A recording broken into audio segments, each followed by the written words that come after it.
بسم اللہ الرحمن الرحیم سبحان اللہ رب العالمین والصلاة والسلام علی خاتم الانبیاء محمد مصطفیٰ صلی اللہ علیہ وآلہ وسلم۔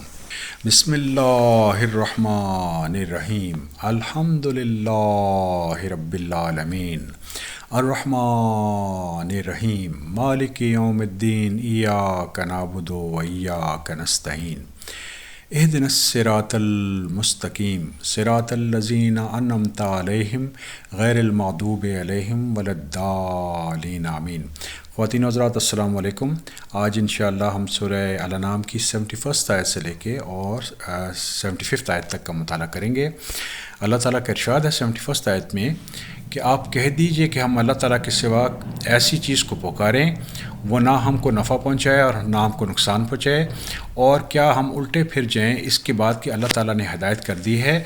جیسے کوئی شخص ہو کہ اس کے شیطان نے کہیں جنگل میں بیراہ کر دیا ہو اور وہ بھٹکتا پھرتا ہو، اور اس کے کچھ ساتھی بھی ہوں اس کے ہمارے پاس ٹھیک راستہ کی طرف بلا رہے ہوں۔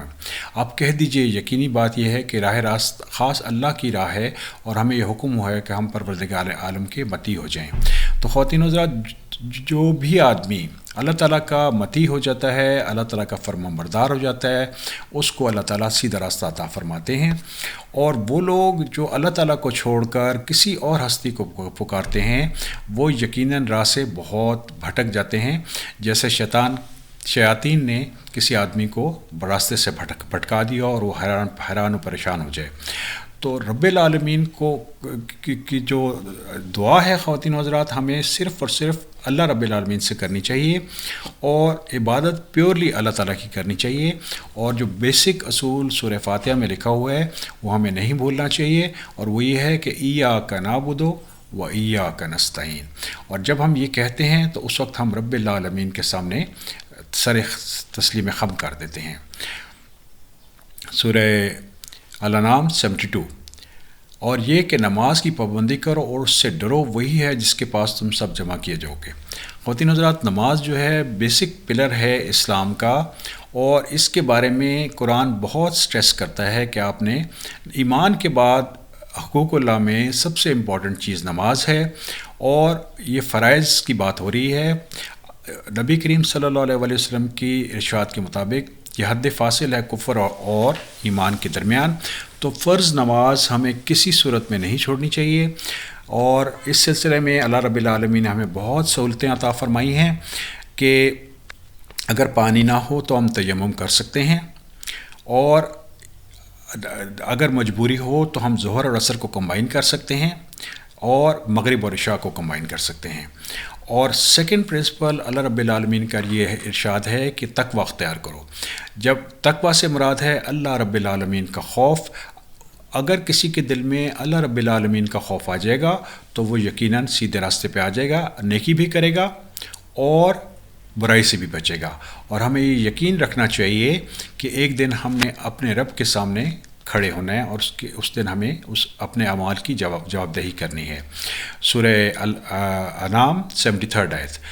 اور وہی ہے جس نے آسمانوں اور زمینوں کو برحق پیدا کیا، اور جس وقت اللہ تعالیٰ اتنا کہہ دیں گے تو بس ہو جا تو وہ ہو پڑے گا۔ ان کا کہنا حق کا اور باثر ہے، اور ساری حکومت خاص اللہ کی انہی کی ہے۔ جب سور پھونک ماری جائے گی، وہ جاننے والے ہیں پوشیدہ چیزوں کے اور ظاہر چیزوں کے، اور وہی بڑی حکمت والے اور بڑی خبر رکھنے والے ہیں۔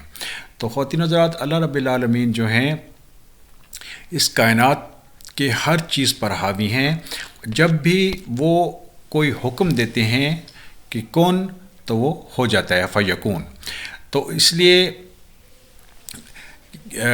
ہمیں یہ ذہن میں رکھنا چاہیے کہ اس زمین پر تو ہمیں کچھ عرصے کے لیے اختیار دیا گیا ہے، لیکن جس دن ہم اللہ رب العالمین کے سامنے کھڑے ہوں گے اور سور پھونکا جائے گا، اور تو اس وقت اللہ رب العالمین کی حکومت مکمل طور پر قائم ہوگی اس زمین پر، اور اللہ رب العالمین کو علم ہے جو کچھ ہم کرتے رہے ہیں، کیونکہ اللہ رب العالمین الحکیم بھی ہیں اور الخبیر بھی ہیں۔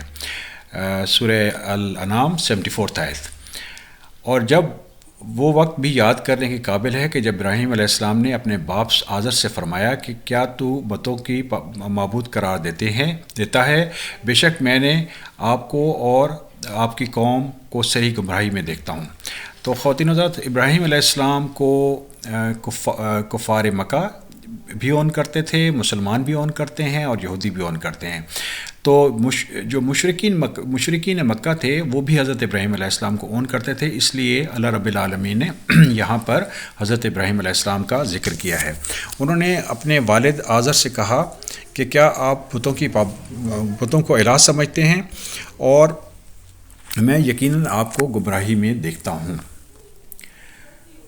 سورہ الانعام 75 آیت۔ اور ہم نے ایسے ہی طور پر ابراہیم علیہ السلام کو آسمان اور زمین کی مخلوقات دکھائیں تاکہ کامل یقین کرنے والوں میں سے ہو جائیں۔ تو رب العالمین نے اپنی نشانیاں حضرت ابراہیم علیہ السلام کو دکھائیں تاکہ ان کا یقین مکمل ہو جائے۔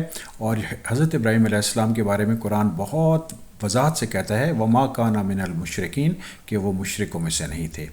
اللہ رب العالمین سے دعا ہے کہ اللہ رب العالمین ہمیں بھی حضرت ابراہیم علیہ السلام اور حضرت محمد صلی اللہ علیہ وآلہ وسلم کے راستے پر چلنے کی توفیق عطا فرمائیں۔ الحمدللہ رب العالمین۔